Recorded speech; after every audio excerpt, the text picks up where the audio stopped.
Okay, that looks like a crazy zebra. Yep, zebra. Well, you know what?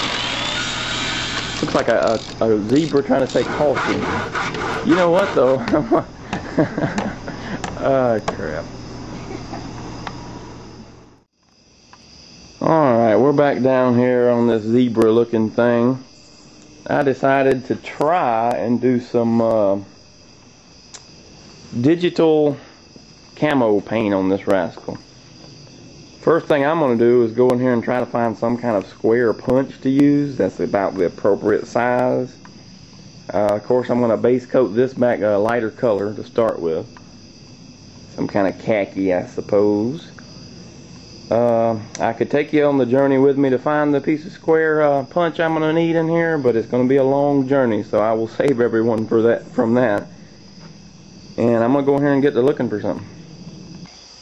Well, I found two little old pieces of square. I found this piece first, come off of a little screen door that closes. I went in there and kind of filed down it a little bit to make it more sharp to where it would be able to punch out the design I wanted. Then I come across this one here. It's a little bit smaller, and I think I'm going to go in there and file it down a little bit. I think I'm going to go with this little bit smaller piece here. That was actually a piece of the aluminum that come off of the what I had left over from doing the front little old hatch in the boat, the storage compartment. Anyway, I'm going to go in there and file this on down, make it a little bit more pointy so I can use it to punch out something with to make my digital camo pattern design. I mean, I know I'm going to miss the zebra, but I'll just have to live with that. I took it in there on the grinder, and I don't even know if you can see it or tell, but I did grind down a little edge on it to where it should be punchable now.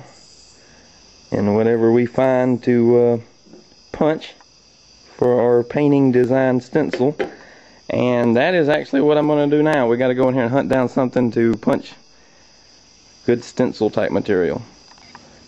Well, this is the crap I come up with, some of this construction foam type crap. And this is all, what that is just a placemat type thing, but it's thin, it's movable, but it's not thin and movable enough to go over the this little part of the boat here where this little indent is. It is just not thin enough for that crap. So maybe this stuff will be. Maybe I can move it over it and all that. I'll have to probably staple something to it, or cardboard to keep the overspray from going everywhere, but that's what I'm going to try.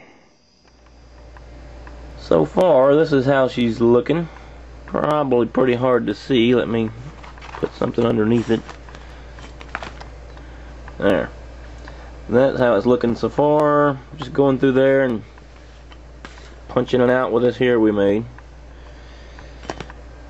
Trying to get a basic idea of how it's going to do. I'm going to do, since I got so many of these other ones, I'm going to do several more different type patterns on there and just mix them up a bunch of different ones so I can do different little colors on each one of them. And maybe, you know, half blend colors on the same one. I don't know. We shall see. I'm going to get back on it doing a few more of these, something similar.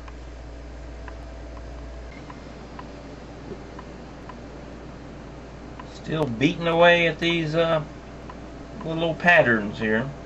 These little foam pieces give in a little bit, so you can pretty much press on it and see if it's going to be squared up or not.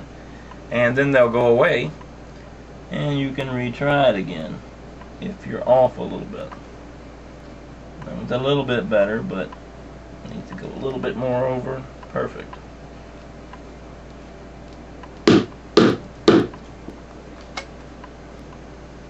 And instead of just pulling them on out after I've been hammering out, I'm just leaving them in there. It makes it a little easier for me for some reason, just to go by how it's going to look.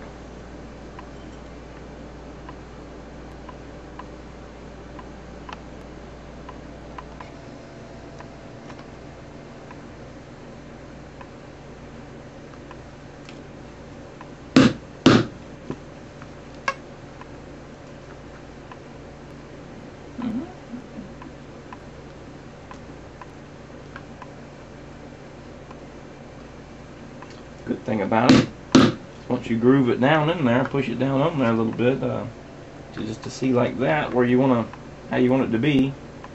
If you're quick enough, you can get it right back in its groove before it pops it back out. So I'd be liking that. Okay, run this down and back up a little bit and end it on that. This is probably the 4th or 5th one I've done. Just all different designs, little pixels.